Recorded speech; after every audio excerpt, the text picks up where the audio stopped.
Muy bien, entonces llegamos a la unidad uno, específicamente el tema uno, donde hablaremos sobre el sistema de gestión de base de datos, los Database Management System y modelos de datos.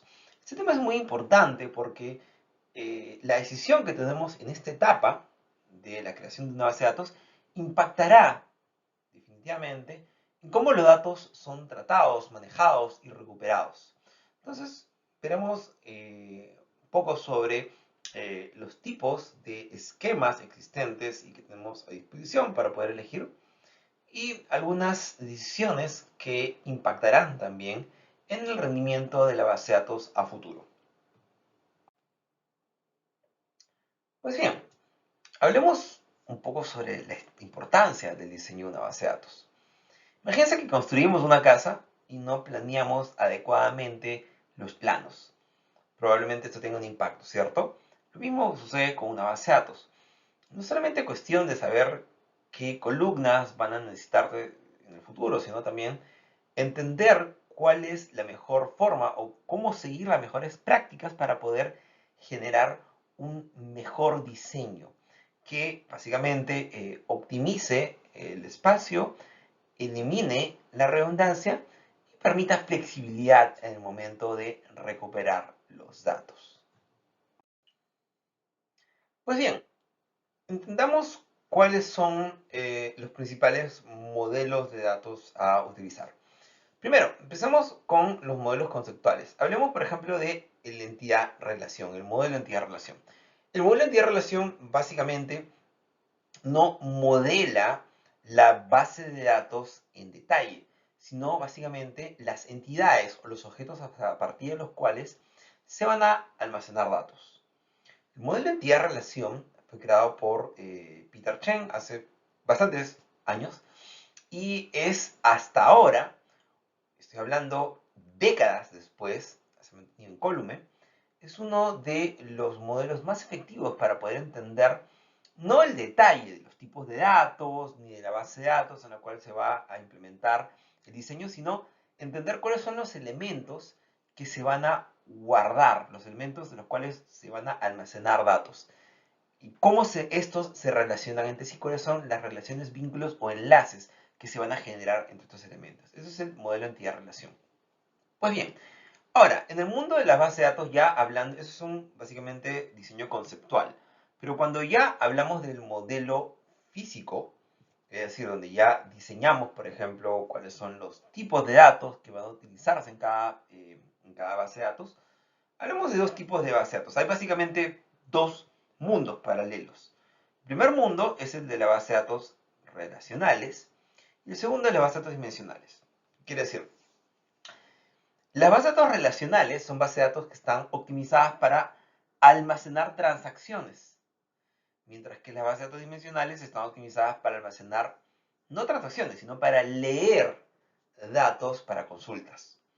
Es decir, la base de datos relacional está optimizada para escribir datos y la base de datos dimensional está optimizada para leer datos. Los data warehouses o almacenes de datos o bases de datos específicamente diseñadas para consultarse son bases de datos dimensionales. Y el resto de bases de datos donde se guardan los datos transaccionales son bases de datos relacionales. Entonces, ¿alguna vez hemos escuchado de repente una empresa y dicen, se colgó la base de datos?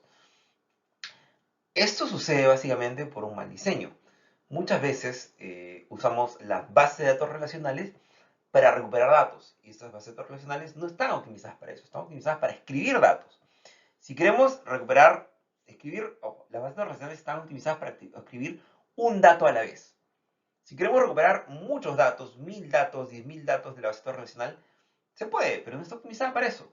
Para eso necesitamos el modelo dimensional, donde no hay optimización para escritura, hay optimización para lectura. Y no de uno, sino de cientos o miles o decenas de miles de registros, hasta millones de registros.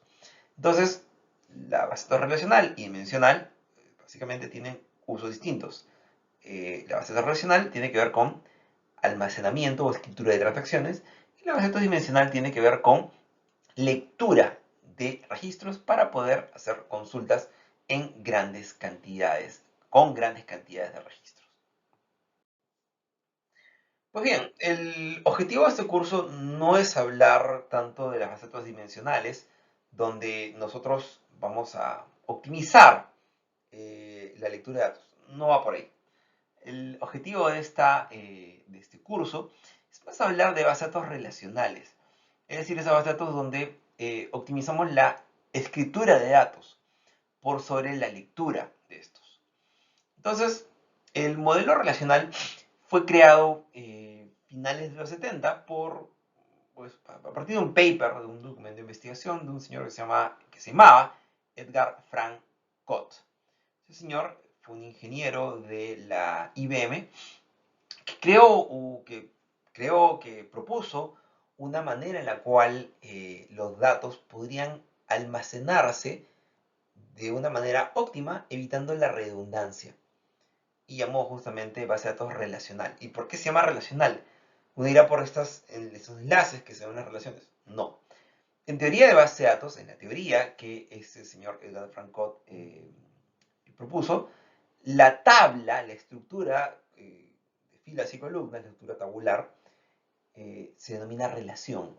Entonces, no se denomina tabla, se denomina relación. Entonces, en vez de llamarla base de datos tablacional, porque son tablas, no, se llamó base de datos relacional porque esta estructura se llama relación. ¿Por qué? Porque los datos están relacionados, los datos que están en la tabla tienen relación entre sí. Entonces, la base de datos relacional es el modelo de datos más utilizado en el mundo para bases de datos transaccionales o aquellas utilizadas para escribir datos uno por uno, un registro a la vez. Muy bien, entonces contamos un momento el origen del modelo de datos relacional. Eh, Existen, obviamente, bases de datos que son no estructuradas, es decir, que no tienen una estructura definida. Para el resto de bases de datos que sí tienen una estructura definida, el modelo de datos relacional es la elección, me atrevería a decir, por defecto. Utiliza tablas, nuevamente. Esas tablas, en teoría, bases de datos se llaman relaciones para organizar la información. Cada tabla tiene filas y tiene columnas. La estructura tabular, filas y columnas. Y las relaciones en tablas, las relaciones o enlaces o vínculos, acuérdate de la relación, se denomina realmente tabla, pero para fines prácticos, la relación acá estamos hablando de el vínculo o enlace. Se establece mediante claves primarias y claves foráneas. ¿Qué es una clave primaria? Una clave primaria es un elemento, una columna, que identifica únicamente a los elementos de una relación o tabla. Por ejemplo, si hablamos de ciudadanos, los ciudadanos son identificados únicamente ¿por qué? Por el DNI. Si hablamos, por ejemplo, por automóviles, automóviles son identificados únicamente ¿qué? Por la placa de rodaje. Entonces, ese atributo o atributo compuesto que identifica únicamente a ese registro se llama básicamente llave primaria. Y tiene otra característica, es que no puede carecer de, no puede ser nulo, tiene que existir ese valor. Es obligatorio que exista. Algo adicional también que no debemos olvidar es que cuando los enlaces o vínculos entre las tablas se crean trasladando esas llaves primarias a otra tabla. Cuando esa llave primaria se traslada a otra tabla, pasa a llamarse llave foránea y crea un vínculo o enlace. Realmente no son los conectores, no es lo que crea la relación. Realmente lo que crea la relación, por llamarlo así, es el préstamo de columnas de tipo llave primaria a otra tabla que se llama llave foránea. ¿Listo? Entonces, este modelo es el más usado en el mundo y está usado y básicamente es utilizado en los sistemas de gestión de bases de datos relacionales. Había hablado que este sistema se creó en los 70s por un señor ingeniero llamado Edgar Francot. Y este modelo fue tan exitoso que los fabricantes empezaron a adoptar este lenguaje para poder, este modelo para poder crear sus motores de base de datos. Entonces, ese motor de base de datos con herramientas que sirve para manejar datos usando la estructura relacional, el modelo relacional se denomina sistema de gestión de base de datos relacional. Y nuevamente, hay algo que se llama integridad referencial. La integridad referencial, básicamente, es la capacidad de mantener datos completos y correctos a través de objetos que nos permitan justamente validar que los datos estén completos y correctos, como llaves primarias, llaves foráneas, restricciones unique o únicas, restricciones por defecto y restricciones de tipo check o algunas restricciones que vamos a ver más adelante también.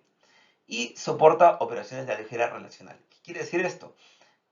No nos compliquemos con la teoría matemática, pero por ejemplo cuando nosotros combinamos las tablas, unimos las tablas, esas son operaciones de álgebra relacional, muy parecido a lo que se hace con un diagrama de Venn. Recuerden ustedes cuando tenías A unión B, A intersección B, A menos B, ya, ese es álgebra relacional. Muy bien, entonces en las siguientes láminas vamos a hablar un poquito más sobre cómo estos modelos impactan en el rendimiento de la base de datos.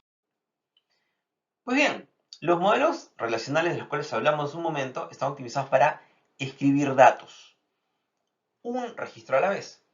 Pero ¿qué pasa si yo no quiero escribir datos? Quiero consultar datos, ya no un registro a la vez, sino miles, cientos de miles o millones de registros a la vez.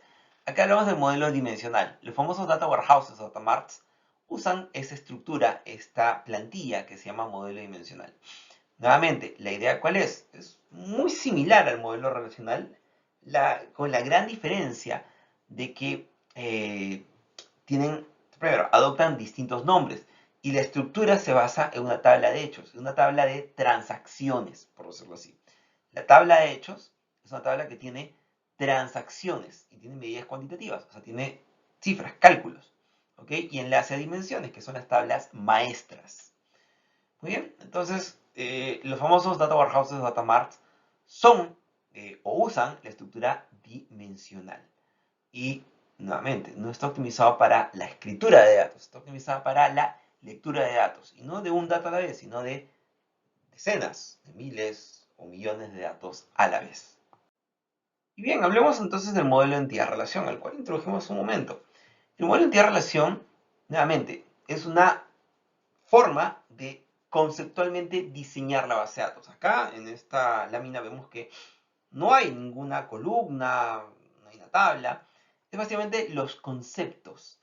Es una forma de representar, hacer un corte en la realidad y ver datos de qué vamos a guardar, cuáles son las entidades. Una entidad es aquello, persona, lugar, animal o cosa acerca del cual vamos a guardar datos.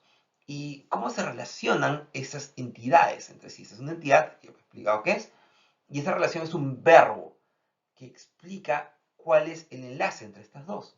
Y si ustedes ven unas elipses alrededor, son los atributos. Esto quiere decir que son cuáles son los datos que voy a guardar. Bien, entonces este modelo de entidad-relación se usa en una etapa previa para entender acerca de qué me interesa guardar datos. No voy a entrar en el detalle de tipo de datos ni nada de eso, simplemente voy a ver de qué me interesa guardar datos y qué datos me interesa guardar y cómo estas entidades, acerca de las cuales guardo datos, se relacionan entre sí.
Pues bien, llegamos al cierre de este primer tema de la unidad 1, donde hablamos básicamente sobre el modelo relacional, que está optimizado para poder guardar transacciones una a la vez y que garantiza datos completos y correctos a través de la aplicación de integridad referencial. El modelo dimensional, por otra parte, se enfoca no en guardar datos, sino en leer datos y grandes cantidades de datos. Es usado básicamente en los sistemas de data warehouse. Y el modelo de interrelación es valioso en la fase conceptual, es decir, en la parte previa, en la parte inicial, para entender qué datos guardamos y cómo estos, cuáles son los datos que guardamos, básicamente, y cómo estos se relacionan entre sí.